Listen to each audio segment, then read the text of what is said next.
I think it's just going to get weirder and weirder and weirder, and finally it's going to be so weird that people are going to have to talk about how weird it is.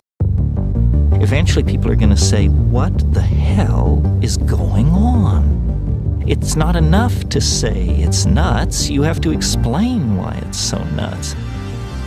The invention of artificial life, the cloning of human beings, possible contact with extraterrestrials, the systems which are in place to keep the world sane are utterly inadequate to the forces that have been unleashed. Welcome back to Forbidden Knowledge News. I'm your host, Chris Matthew. Today my guest is General Shinobi. Be sure and check out my films. Doors of Perception is on Amazon Prime. Occult Louisiana is on Tubi, Roku, Apple, and many more. We are booking guests for January. If you have suggestions or you'd like to be a guest, email me forbiddenknowledgenews@gmail.com.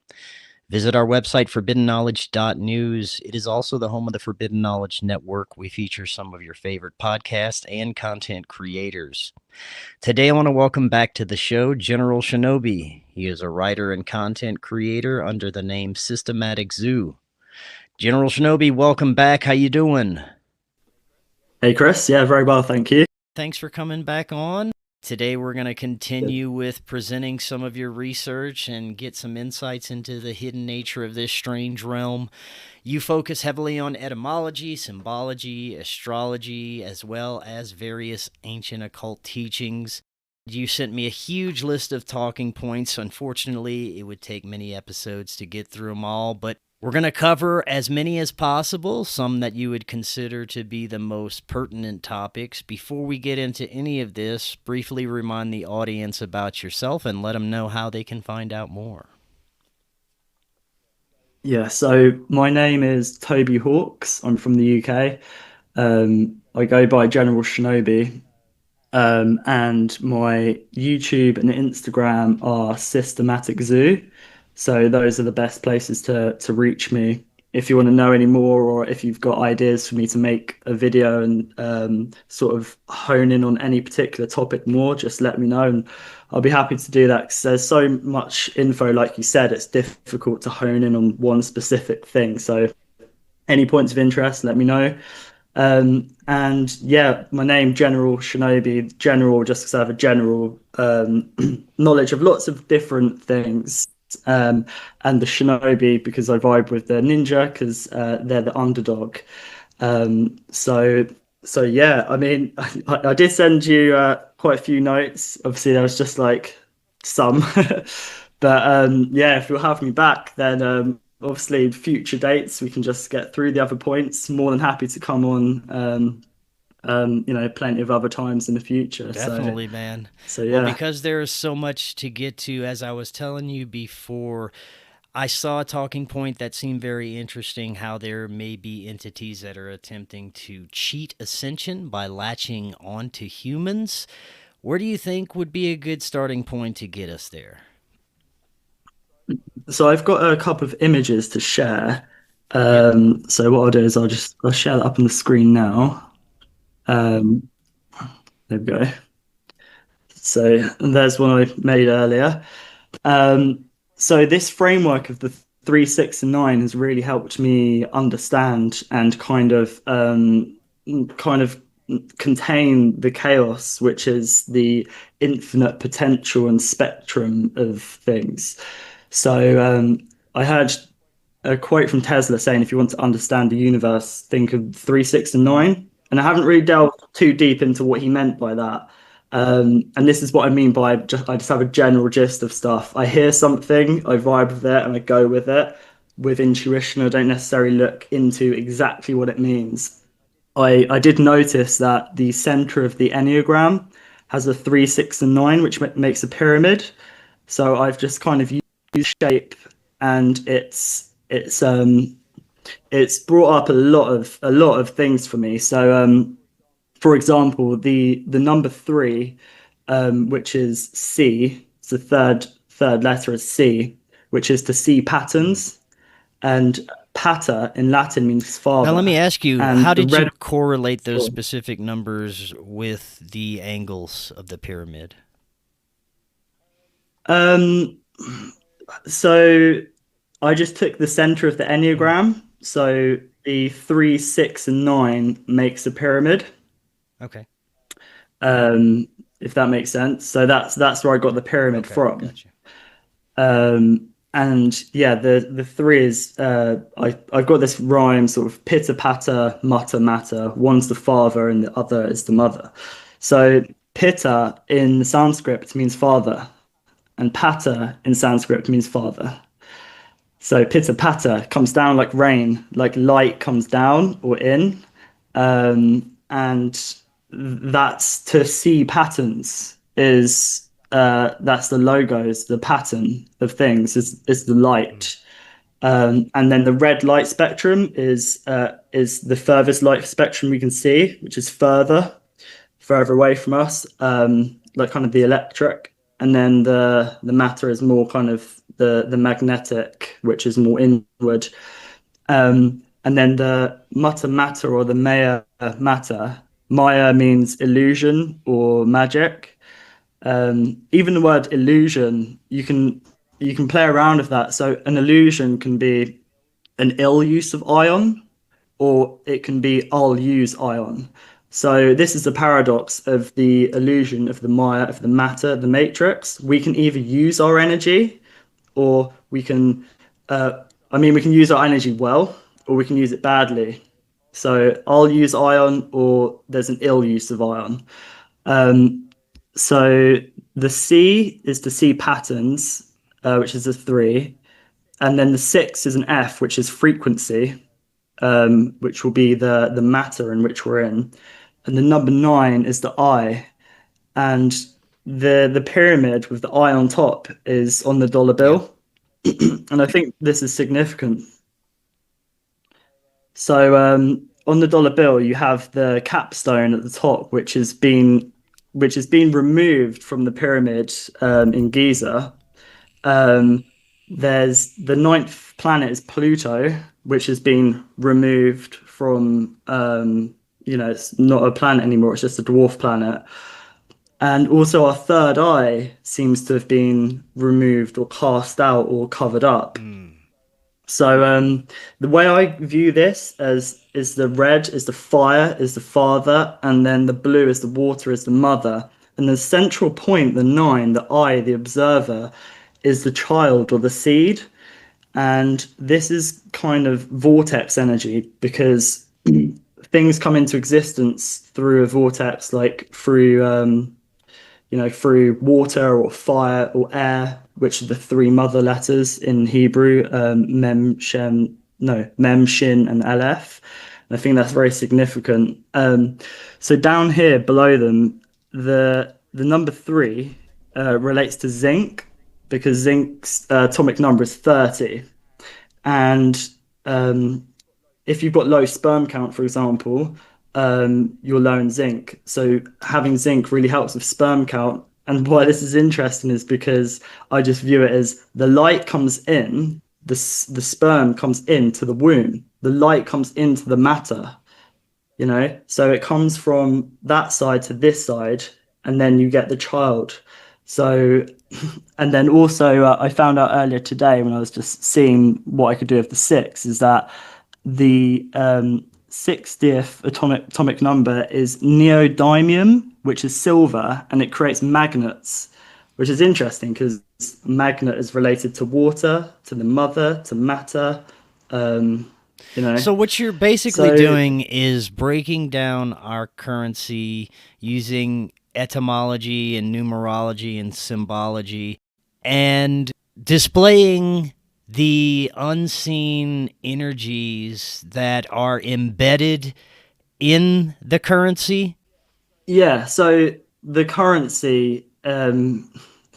So, for example, I'll switch to this because I heard a guest of yours. I can't remember his name, but he mentioned God being on in God we trust on the dollar bill Mm. being gold, oil, and Mhm. drugs. And I was like, wow, that's Yeah, yeah. interesting. So the oil we use it for energy. And then drugs are to do with more the body. They affect our body. They weaken our bodies. And then the gold would be the eye, the observer in the middle, the capstone, our third eye, our seed, the gold within, so that works with this as Now, I well. just want to let the And audience know it's probably better to correlate this so information yeah. if you go to the video end. We are back on YouTube and it is on Rumble. So if you're listening on the audio and you want to have visuals to better understand what we're discussing here, please go to the video side. Right, yeah, I forgot that a lot of people will be listening to No, it's just all good. audio. I should have explained the image a bit better. So in Egypt, they have in Egypt mysticism, they have different parts of our essence, which is the Ka, the Ba, and the Ark. So the Ka, is the vital essence or life force, which is more of the fire and air, the spirit, it's called. And then the Ba is the more of the soul. It's the human-headed bird. It's what's visualized as a human-headed bird on hieroglyphs. But it's the part of us which travels to the astral realms, like when we're dreaming. It's the part of us, I believe, which goes past the firmament, which firmament just means solid mind. So it's a part of us which dreams, which goes beyond the dreaming, beyond the barriers. And then the arc, AKH, is the arc is the sort of central point. It's the pin to the spin. And it also means eye in Sanskrit, I believe. So there you have the eye being the central point or on top of the pyramid, or I view it more as the seed, like the seed which is buried in the dark, like our pineal. And for a seed to grow, it needs light, fire, and water. It needs both. And the water and light is memory. Mem is water, and Ori is light. So memory is both light and water. So our seed, our pineal, this our third eye, the middle way, needs memory, both water and light, to grow into a tree. And a tree is obviously three. So that is the Trinity: the mother, father, child, the fire, the water, and then I guess the plasma in between, the energy frequency, and then the vibration. So what you're describing is the natural energetic order, and what they've done with our currency is inverted and made it something that is negative or toxic for us. Well, so in the middle of this image, I've drawn a dollar sign because that is half the caduceus. So the caduceus is vortex energy. You have the pin, and then you have the water and the fire. But what the dollar bill has is it just has one snake. It just has one. There's no vortex energy in that. And I think that's quite interesting. Also, dollars green. Green's associated with envy or illusion. We have green screens as well. So money is 100% an illusion. When we were trading gold and things like that, it was real currency. We were giving real energy to each other. Whereas now heading towards digital and then people just printing money and stuff, it's kind of, it is an illusion. It's a green screen. And what's interesting on the dollar bill is that it has the capstone of the eye on it, which represents our third eye, or the observer, or our consciousness, which creates reality. We bring things into this realm from dreaming, from imagination, and that's what this war is all about. It's a war on imagination and our intuition. And with currency, obviously, it's related to both water and gold, because gold has an electric current and water has a current too. This is why there's gold in the banks. And then the water and gold are kind of very, very similar kind of energies.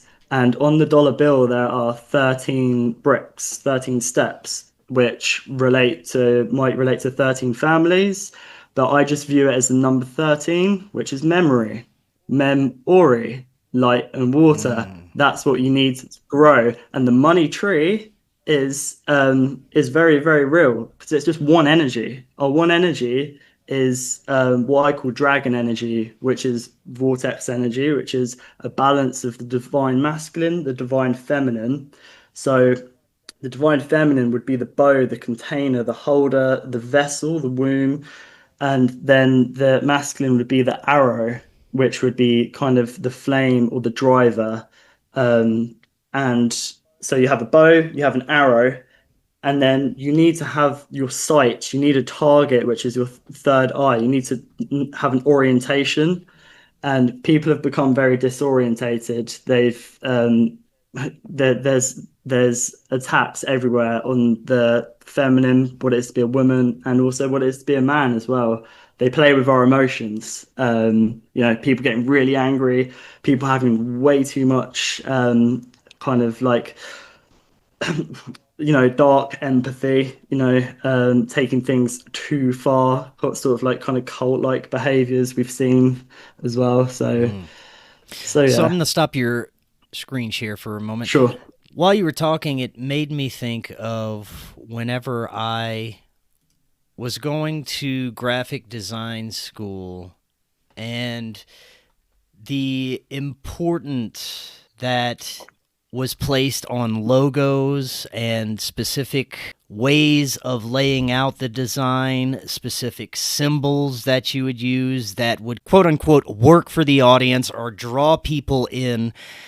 Knowing what I know now about the use of certain symbols and color and even esoteric imagery within different business logos, corporate logos, types of advertising, it makes sense why they would use specific schemes and images that have been used throughout history that hold very powerful occult or esoteric value. But I find it very interesting, the power of some of these symbols that can bring this very powerful energy. Yeah, 100%. They managed to tap into our subconscious mind, these logos and symbols and stuff. See colors like red, more likely to make you hungry. That's why lots of like fast food companies have the color red. I mean, that's very basic, like animal instincts, the root chakra, hunger, and yeah, the symbols that we see, like symbols that we hit, they both emit frequencies. So we only see a little bit of the color spectrum, like there's waves everywhere, and symbols or sigils are very powerful.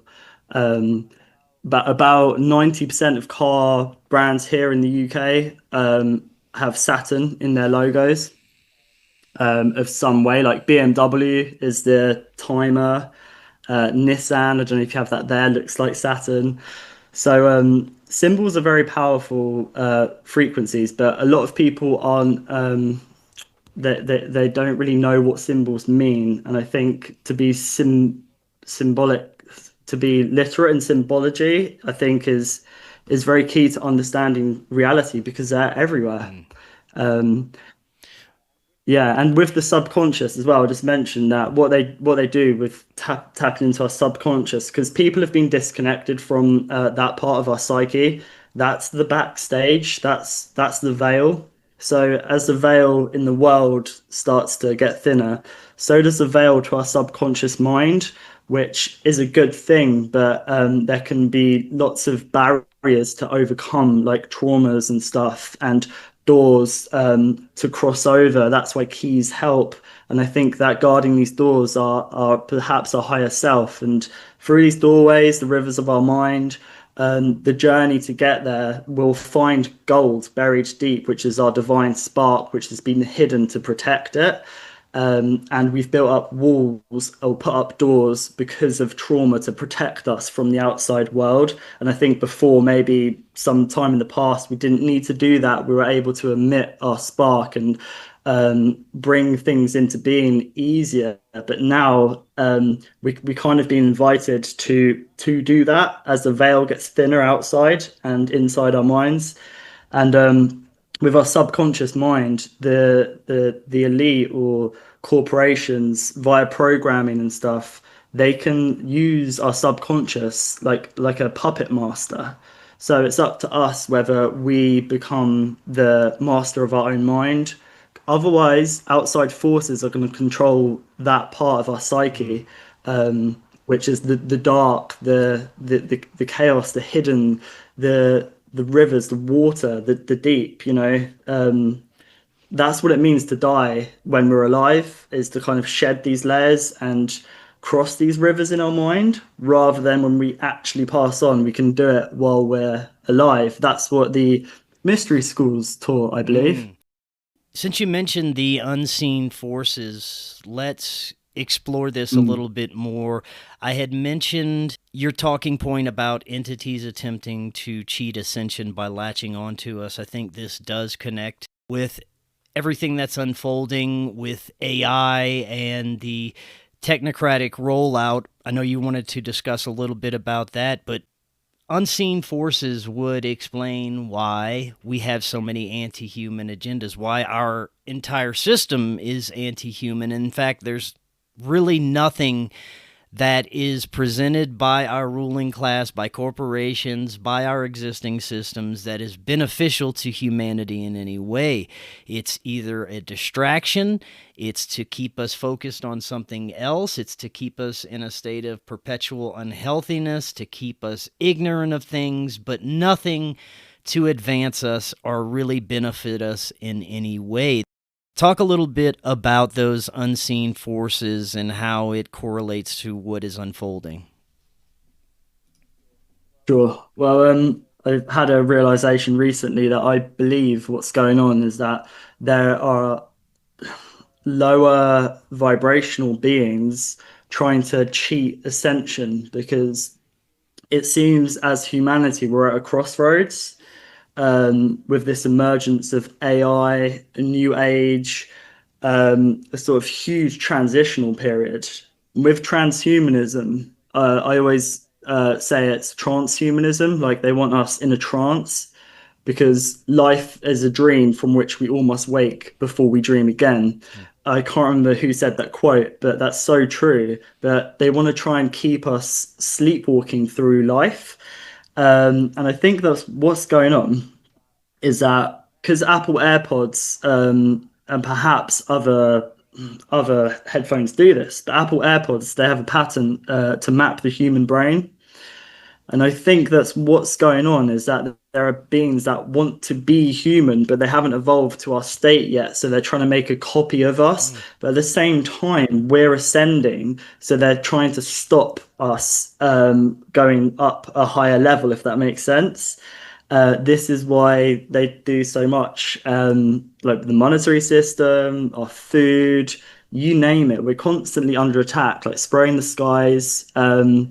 They're doing all of this stuff to try and stop our ascension, but it doesn't seem to be working. They're making it harder. We are ascending, but at the same time, there's kind of I think there's kind of a tear or a rip in space-time that they've created, where other beings are coming through into this realm and basically want to latch themselves onto us. And perhaps they tried during 2020. This is why there were lots of sudden deaths, because other beings tried latching themselves onto people, because the bar, this human-headed bird that dreams, gods and other beings have this too, but you need a vessel, you need a shell, and I think you can't have two in one shell. So I think that this might have happened. This is why people died suddenly, and this is why they want to try and build these AI machines or shells, or turn us into hollow shells, hollow us out so other entities can kind of come into us. And also on this train of thought as well, I think that when we pass on, when we die, and I think that This is just my intuition. I haven't read or researched or found this. This kind of makes sense to me, so I'm going to roll with it until I hear anything better. That when we die, we meet our higher self, and um, to cross our barrier or meet our higher self, we have to prove to them that we are who we are. This is our identity, which would be our soul or our ba. Um, so with the story of Charon, who takes the deceased across the river Styx, you have to give him two gold coins. Now, the gold is our divine spark. Our divine spark is what these beings are trying to latch onto, so that when we pass on, we don't know who we are. We've got no identity. And I believe that they try and deceive our higher self into tricking them to passing through to the next realm. And I think that the key is to hold on to our identity, hold on to our soul, our core, our divine spark. So then we do pass on. We have to tell these beings or our higher self a story. And the story is a store of energy. That's our DNA. That is our lineage. So that's something that there's some downloads I've had, and for me that makes sense. And I think that makes sense why they're trying to mess with our DNA. The third temple, third strand DNA ritual. The middle way is the empire, is the electromagnetic fire. While we're divided, they try and sneak in the middle. And I think that's what they're trying to do by messing with people's DNA. They're trying to hijack us, basically. That's what I think. This is a very, very long game that they're playing. They're not going to achieve what you're talking about. I don't believe they're going to achieve what you're talking about in our lifetime. There are still, in my perspective, too many people that are connected spiritually, too many people that have no interest in what they're trying to sell us with transhumanism. I'm not sure if there will ever be enough people for this to come to fruition, but it is a chipping away process. You look at the morality, the overall morality of society has declined. Our reliance on technology is immensely ridiculous. We have a disconnection with nature. We are disconnected spiritually. We have no idea what we're doing here. So that process has begun a long time ago, and I don't think that they look at it as an achievable goal within this lifetime. I think it's something they pass on to the next generation and the next generation, and it is an ongoing plot to change what humanity is. The only way to derail this is to not participate with it. But it gets more and more difficult the longer they play the game, because people forget. The next generation, information gets erased. We see this happening right now. They do all these resets, so the next generation has no idea what happened previously, and it makes it easier for them to achieve the next step of the goal. That's the way I see it all playing out. Yeah, I think we will see some huge transitions in our lifetime, for better or for worse. I've always thought as a kid that we're going to go through some huge changes. I've always felt that, like, I was here at this time for something, to do something, and there's no messiah complex or anything. It's just that I 100% believe that a lot of us are here at this time to make an impact, whether we knew this was going to be going on or what, or whether we have soul contracts before we're born. I don't know, but I think that lots of us have been spread out, because what I've found is that I find people having these kind of conversations with people all around the world. There's We seem to be very, very spread out, and I think that's for a reason, because we're like seeds which have been planted in different places in the world. And then as we kind of grow, share our knowledge and stuff, observe what's going on, we share it, more and more seeds are going to blossom and open up into trees, which in turn are going to spread. And in all of these stories, like Ahura Mazda and Ahriman with Zervan, Ahura Mazda, the good one, always wins. It's a common thread, it's a common story. And I thought that perhaps stories like Star Wars, Lord of the Rings, Harry Potter, is it a good thing or a bad thing that they exist? Because the reason I think that is that these are very powerful stories, and it just explains what's happening now with this shadow and stuff. But at the same time, the good always wins. So is that tricking our subconscious into thinking that we've already won? Because we haven't. We're in the middle of it now. And do these kind of films and stuff trick us, like the Hunger Games? Oh, they win in the end. Okay, that's our work done. It's like, no, our work is here in the real world, and that's happening in the real world. That's why people vibe with those stories so much. What I always go back to is the negative influences that seem to be highly parasitic and anti-human, that seem to be guiding humanity, as we've been discussing. Is this something that was sanctioned by source or creator to add to our experience, to enhance our experience, to make this school that much more difficult but rewarding? Or is this an outright infiltration, parasitic invasion from some outside force that may be outside of source or doesn't feel that it's connected to source? I can say I can say it's 100% not source. People say often, oh, it's been God's created this to aid in our ascension, and trauma is necessary for spiritual growth. Bullshit. It's not. We're in the realm of potential and the realm of duality. Trauma is not necessary for spiritual growth. It can either make you or break you. Yes, you can alchemize it and then in turn grow, but that is not natural. It's not natural. There's a virus in this place. The Hermetics say that all is mind. We're in like a giant mind, like all is one. But I think that there is a virus, and some of us chose to come in here to try and fix it from within. Some call it Watiko, some call it Satan, some call it Ahriman. When people mention like the demiurge creating a false reality, perhaps that could have happened, and perhaps this is it. But I look at it as perhaps it's not. Perhaps this world is what it is, and perhaps the demiurge creating a false reality is happening right now, and perhaps the demiurge is this energy Israel seem to be spewing out, and perhaps it's Elon Musk trying to make a false layer of reality, like the metaverse, for example, which its logo is a number 8, and so is Neuralink.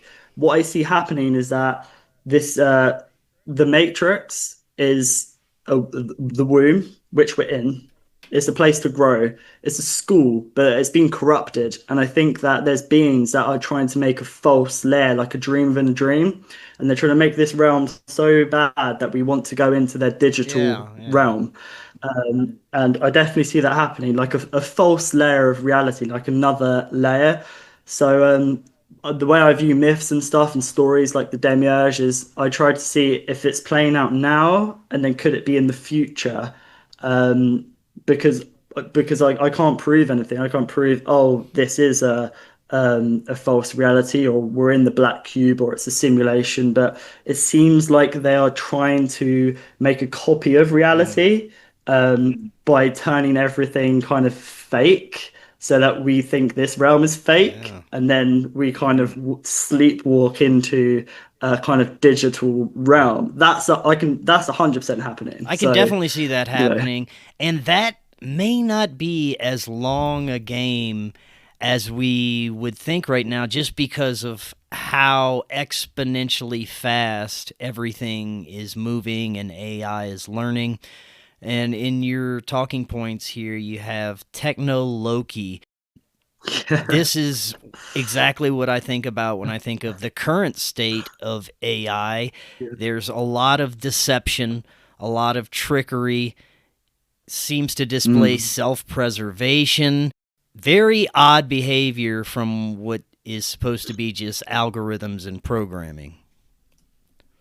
Yeah. So with Techno Loki, it obviously sounds like technology, and why I came to that kind of rhyme was because I'm not sure if you've seen the Loki TV series. I saw a couple episodes. Yeah, so there's the TVA, which is the Time Variance Authority in it. And I can't remember if it's the first episode, but when it starts off, Loki's in the Hanged Man position of the Hanged Man tarot card, which represents mem or memory or water, and it's number 4 as well, and mem is 13, which makes a 4. And with the Hanged Man, it's basically seeing reality in a different perspective or upside down. And in 1983 was when 1G came out. That seems to be when we went into the upside down. Just watching Stranger Things at the moment, and that year there was, I think it was the MIDI controller, so like electronic repetitive dance music, 1G. A lot happened that year, and I think that perhaps there's this there's the trickster archetype, but then there's the deceiver, and I think that people get them mixed up. So I view it as the philosopher and the sorcerer. Interesting enough, just on the sorcerer episode of Stranger Things at the minute. But so a sorcerer, there's sorcerers in the realm who we call the elites, who are basically trying to detach us from source, hence source error, hence turning dragons into dinosaurs, one of many things, altering our history and things like that. So what a sorcerer does is they get power by taking it from others. So that would be the deceiver, that would be Ahriman, that this kind of satanic kind of thing. And then the what was it? I've forgotten what I was saying now. The deceiver and the trickster archetype. Right. Loki's more of a trickster. I wouldn't say he's a deceiver. I'd say it's a trickster, and a trickster evokes change. There's a koan, which is a thought-provoking question, which is supposed to invoke enlightenment. And I think that with Loki, this kind of energy in the world, this trickster, I think that perhaps humanity was sleepwalking, because I think a lot of people woke up during COVID, and I think that this trickster archetype is waking a lot of people up. But at the same time, there's a deceiver as well. I don't think there's just one entity manipulating us or whatever. I think that perhaps Loki, there is this energy, but it's kind of tricking us or invoking us to see reality in a different perspective. So I don't necessarily see Loki as evil. I see the trickster as necessary for growth. But the trickster doesn't cause trauma. That's very important. The trickster doesn't cause trauma. It kind of, it has to. We have to be the ones to walk through a door. But sometimes we need to see a different perspective. We need to see that things are bad, or see things from upside down. So perhaps I don't think technology is a trickster archetype. I think technology is definitely the deceiver. I think a trickster archetype would be more of a kind of a nature spirit. I think I see technology as more of a confined and restricting energy, like a Decepticon, like deceiving us. And I think the trickster archetype has always been seen as bad, and I think that we need to invoke the trickster archetype. We need to sort of be a bit more gestury to kind of invoke things in people. Do you think this techno deceiver energy is something relatively new that we're experiencing as humanity, as opposed to the natural archetypes and spiritual intelligences that may have communicated and influenced humanity before, whether it was benevolent or malevolent. It was natural and it was a part of our experience here. It does seem that what we've been introduced to may be something human-made, artificial, but extremely dangerous in the etheric realms. Yeah, I think that potentially this AI, this kind of artificial, has been dormant for a long Mm. while. I think it is ancient. I don't think it's new. I think that it's I think that it is a technology which is very, very Mhm. old, which has been awakened. And when I say awakened, I don't mean that it's necessarily conscious or anything like that. I believe that technology has been found and the powers that be have been using it for a while, but we get drip fed technology, like clearly, Mm. with a new iPhone coming out every year, as an example. We get drip fed this technology, and rather than this technology or AI or whatever benefiting us, it's more to control us while it benefits a few. I have heard somewhere as well, I might be mistaken on this, that Marduk was buried in the Great Pyramid. And I kind of view Marduk as this AI, maybe this ancient intelligence or this artificial being, this more of a kind of constricting energy, the one that slayed Tiamat, the dragon, who's seen as a demonic monster, who I think actually protected this realm, perhaps during Tartaria, that age when we're connected to water and the earth. Their flag was a black dragon. I think that we were in tune with the earth and water and the mother, and then this energy of Marduk awoken around then. And now Elon Musk saying he wants to go to Mars. We're not going anywhere. They can't leave the firmament. We can't. We can only leave it while we dream, or when we die. Only light can enter or leave this realm. So what he really means there is that he's bringing the energy of Marduk here, and then at the Freedom March a few months ago in London, here in the UK, Tommy Robinson, Stephen Yaxley, who's obviously an IDF agent, he organised this march. Everyone was flying the Red Cross flag, which is the flag of Saint George, the one that rode the white horse Pegasus, and who slayed the dragon. And then on the big screen was Elon Musk saying about this Star Trek future and how great it's going to be and all this stuff, wearing an eye on his t-shirt. The eye is south of Saturn. That's AI. That's Ahriman. Um, and I just find it interesting the energy because I look at the essence of stuff because then I know that's real. It's just the essence. It's not Mars, Marduk. What is the energy or essence of Mars and Marduk? Well, it's war and empire. Mars doesn't have any water, apparently. It's a dry red planet. That's kind of what they want here. They want war and empire, this kind of constricting energy. And yeah, I've got a video to play at the end, which kind of shows that. It's a trailer of Tron Right on. Ares and Blade Runner 2049, which I saw that and I was like, yeah, case I closed. want to go back to something you said earlier about how even in ancient scriptures and text, it's portrayed that good will always prevail over the evil, or light will always prevail over the dark. Even in most literature, entertainment, Hollywood films, this is the overall portrayal of the way the hero's journey plays out. Any major battle between good and evil, usually good always prevails. Do you think the reason why good will always prevail over evil and or light will always prevail over dark is because we do have the ability to love and have empathy? We have that divine connection that these other entities do not. Yeah, absolutely. Well, especially if you look at the artificial or this AI now. It has no emotion, no empathy. And I think that the powers that be want us to not have any emotion or any empathy, or any depth, or to be connected to our subconscious mind. That seems to be what's going on.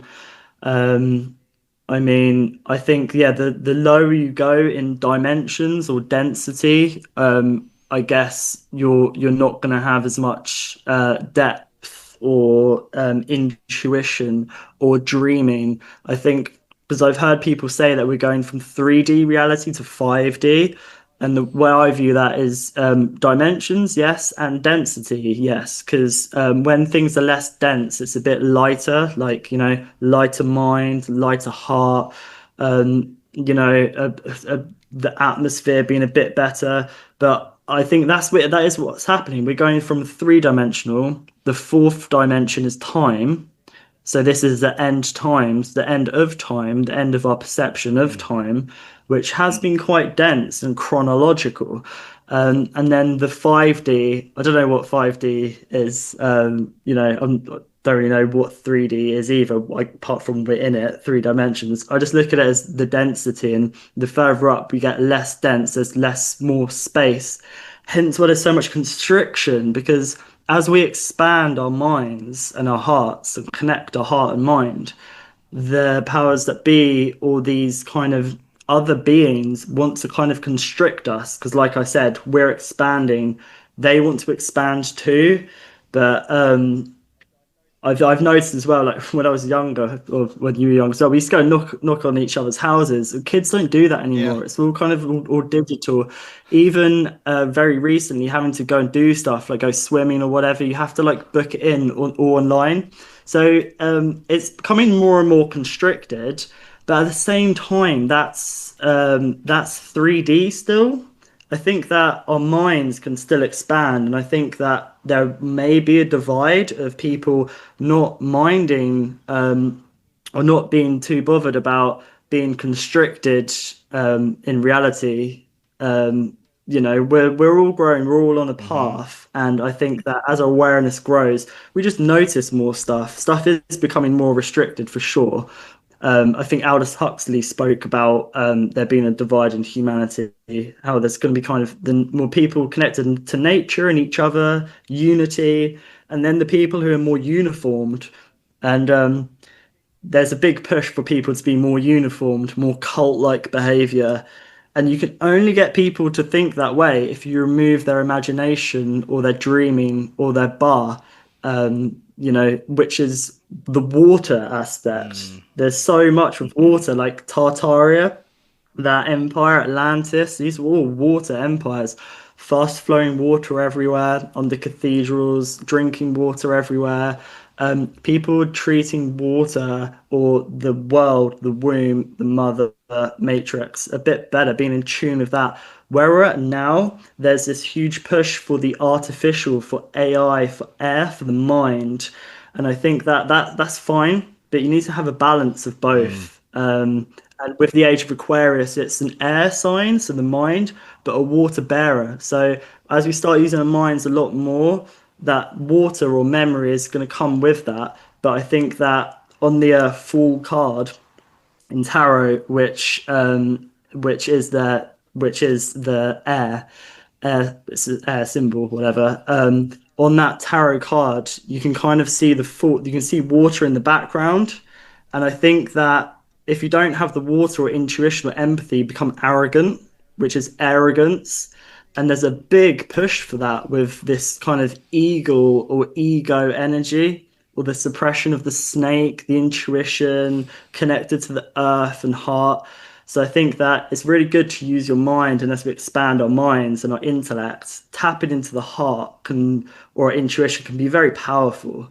So yeah, I don't think that they're going to ever be able to completely achieve what they're trying to do. They're so disconnected from the rest of humanity. They have no empathy. They have no idea what the average person goes through, what their hopes, dreams, and desires are. But they have this idea of where they want humanity to go. that most people will never adopt, most people will never be interested in. There are some. Yeah. I have met quite a few people who would love to be plugged into the Matrix and be surrounded with fake reality all day long and live as an avatar. But most of the people that I come across on the daily basis and talk to, and even strangers on the street having a conversation, I get the intuitive gut feeling that most of these people would never want to participate in anything like that. Like I said, in a long game, it would take so many more years of chipping away through psychological operations to get the majority of people to a point to where they'd want to adopt that, unless there are major high-impact events, fake UFO invasions, major wars that provide a window to force people into doing things like that, like COVID operations, which is highly possible. We very well could see those attempts, but it would take something like that to push most of humanity in that direction. And still, there are so many people that I believe would never have any desire to be a part of that they would still fight against it. Yeah. Yeah, I think, yeah, with there seems to be a lot of so I was just writing something down then. Like with COVID, for example, things seem to have been done very quickly, and there's a lot like Extinction Rebellion, like time is running out. It's not running out for us, it's running out for these beings. Whatever they are, whoever they are, time is running out for them, and they're on a certain timeline. We are infinite light beings. We're infinite, and I think that it's very important that we learn lessons and things like that. But these beings, they seem to want to try and bring in this kind of future very rapidly. So they made a lot of mistakes during COVID, and they're on a certain timeline. There's the what is it? In 2019 was the start of a solar cycle, which ends in 2030, and we're at its peak at the moment. And during 2020, there was loads of coronal mass ejections. And I was thinking, coronal mass ejections. At the same time, there's loads of crown mass injections. And I was like, oh, that's interesting.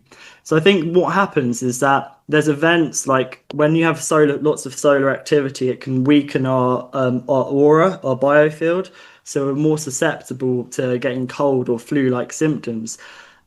People call it ascension symptoms, and I guess when you have cold or flu, it's releasing stuff, which is good.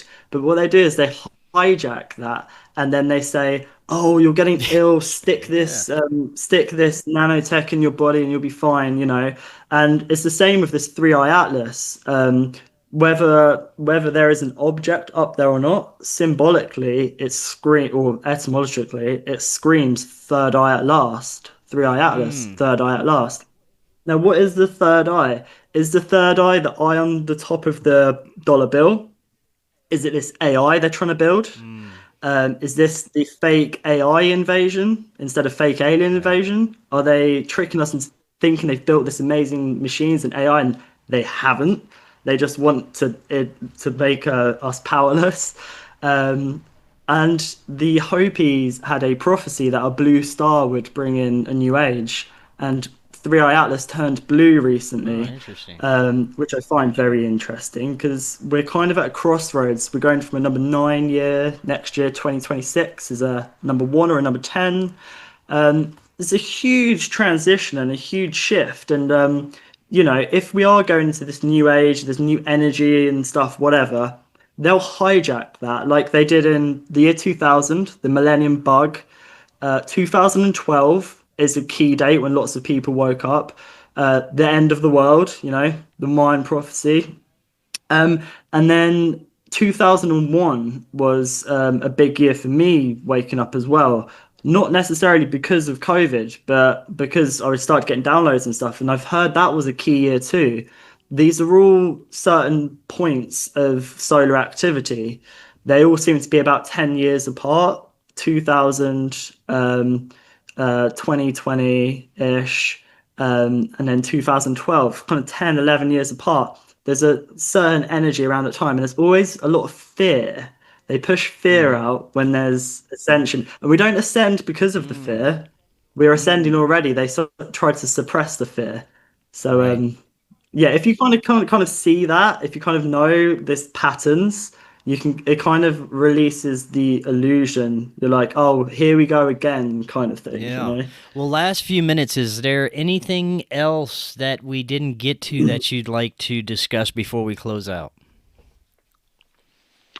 Um, yes. One second. I would like to say with the firmament, briefly, I mentioned it earlier, that there is most likely a bubble protecting us, that it's not a prison planet. That is one possibility, but what if something's protecting us from outside forces? And what if the powers that be are trying to try and destroy it by launching rockets up constantly, like the APEP rockets in 2024, which is APEP was Serpents of Chaos, because the ionosphere is plasma, and I guess that would be Tiamat. And what if they're trying to anger this energy or awaken it, so that something bad happens? Like I've heard her releasing her monsters or whatever.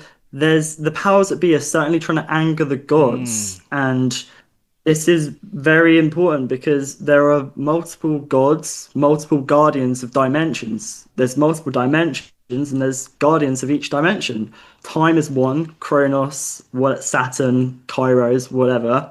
And I think the powers that be tap into the energies of the stars, the heavens above, while us down here just watch a screen. Most people watch a screen and then worship It's stars, like interesting. on the Hall of Yesterday, Fame, I had right? Christopher Knowles on, and he believes that what they're doing with rocket launches is a sort of ritual offering to the gods, that Mm, space is a sort of altar that they can attach sigils and certain energetic, magical properties to the rockets. When they launch, they are somehow appeasing these entities in the sky, and it's a massive ritual. I found it interesting that you said that they are trying to destroy the firmament, which is something I never considered, but also a possibility. yeah, there was Virgin launched a rocket a few years ago, and I think it was 9 days later, Jeff Bezos launched his cock Yeah. rocket, which is Yeah. interesting. And then also, more recent than that, there was people stuck in the space station for 9 months, and there were Yeah. Yeah. loads of nines everywhere. Nines, obviously, the completion, and they came back in a little sperm. So they're clearly up to something. And I have heard as well. I haven't heard the episode yet. I don't think it's released yet. The one with Chris Knowles. I'm looking forward to listening to that one though. But I think I've heard they write on like in Latin or Sanskrit on their Yeah. rockets that they launch. So there's definitely something going on. I mean, we don't really know what's up Right. there. Obviously, we're told that we can go up in a rocket, go to other planets and stuff. Well, planet is just it means little plane in French. Like a planet is a plane, and there are many planes of existence and being. And I think that rather than looking outwards, we just need to focus on where we're at now here. And they seem to want to leave this place because maybe you know like I said, we're ascending, the sun's getting brighter. They had to destroy the church bells and stuff because if we were had a higher frequency like we're heading towards again, they'll be revealed. So they're trying to leave this place before they get found. This is what all the bunkers are. The bunkers aren't for an end extinction event. It's for their extinction. I think that's a good way to look at it. It's not for Yeah. us. It's not because it's going to be the end of the world. It's the end of their world. It's the end of their reign. And I think that Aquarius is associated with Enki, the water bearer. And I think that in the age of Pisces, Pisces was Enlil, I've heard, who would be Dagon, the fish god. And then we have the internet, which is, fish going into a net, and we have schools. This is all constrictive energy. That's order. That's more of and low energy. That's more air, the mind. Whereas we're going into the age of Aquarius, which is the water bearer, water coming from the mind. And I think that we're at a transition. There's kind of war of the gods. There's a war in heaven. There's a war out there. And it's a certainly interesting time we're in. And there's a lot of evil in the world, but also there's a lot of good. And I think it's more important than ever. People talking, having conversations like this, like you have like amazing guests on all the time. Lots of people are listening to them, getting various different pieces of the puzzle and different perspectives. And that's what it's all about, because the sort of illusion is dissolving, and things are becoming more real. Like they're going to start getting better, but it's probably going to get a bit worse first, because whenever anything's born, there's always a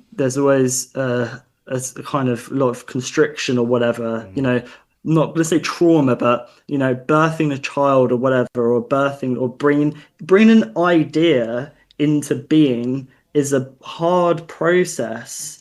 Nothing's easy that is good. It's hard. And I'm not saying it's trauma, because like I said, I hate it when people say trauma is necessary. It's not. But we're kind of in a birth canal at the moment, and it's up to us as humans what energy we bring into the world. And so to kind of see the good in things does help with that. And before I go, I'd like to share that video sure. as well, if that's all right. So much talk of AI and big tech today. Virtual worlds, what are they going to look like? When will we get there? Well, folks, we're not going there. They are coming here.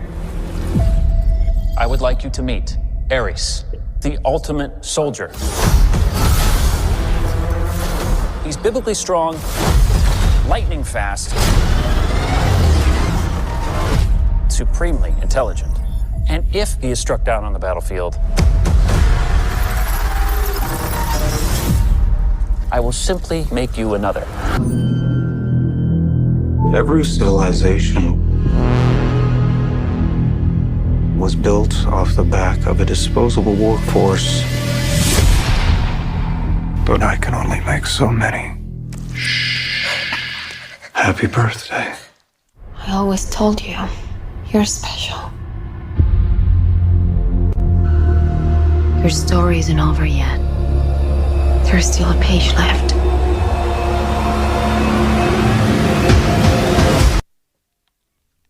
Interesting. Yeah. So I'm not sure if you've seen the new film Tron Ares.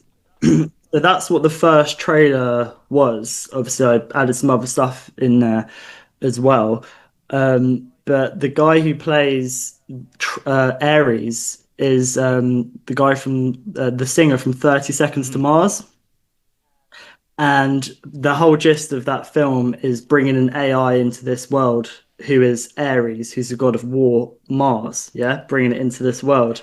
And then Blade Runner, which was made before this film, but that seems to be the sequel, because the same actor plays this AI in the future, and I swear to God, that person who comes out of that plastic bag is the person who brought him into the world in Tron. Interesting. So you have a kind of loop there. So I saw that and I was like, that's interesting. It kind of hits home what I've been thinking about, us bringing Marduk into this realm. Man. So it is so interesting. General Shinobi, thank you so much. Great information, a lot to sift through, but for me personally, by doing this show and having guests like yourself on and absorbing as much of this information as possible, it makes it much easier for me to navigate this crazy realm, and I hope it does for the audience as well. So before I let you go, remind everyone how they can find out more. Yeah, sure. Yeah, we're all just working it out. People can find me, the best place, probably Instagram and YouTube, Systematic Zoo, ZOO. And yeah, just drop me a message, whatever. I'll always reply. If you want me to dig into anything in particular that I spoke about today, or got any questions, just let me know. And great talking to you as always, Chris. Yes, sir. So thank you so much. And until next time, everyone, have a wonderful evening. We will talk again tomorrow. See y'all then. Hello, friends. I am so excited to tell you about Independent Media Token. Independent Media Token is a brand new way to show your support for independent media without having to donate a dime. Independent Media Token is a cryptocurrency on the Solana blockchain designed to generate funds to promote and foster the growth of independent content creators, allowing them to engage in their art without having to worry about being demonetized. Through a network of media partners, of which you yourself can become a part of, Independent Media Token's goal is to ensure the powers that be can never cut off all of our areas of funding and censor the only free voices left in the world. Join the movement today. You can pick up Independent Media Token using Phantom Wallet or the Solana wallet of your choice, where you can easily swap your Solana for IMT. Grab some IMT today and remember to always know your team. To learn more, visit independentmediatoken.com or use the link right in the description. Are you and your family prepared for an emergency? Maybe the fake alien invasion? Now is the time to prepare yourself and your family for any event. Check out Prep Starts Now.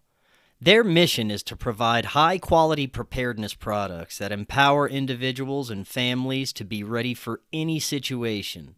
They're committed to delivering reliable, trusted gear to ensure your safety, security, and peace of mind in times of need.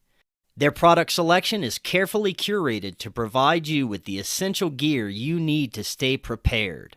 From emergency kits to tactical tools, every item is chosen for its reliability and practicality.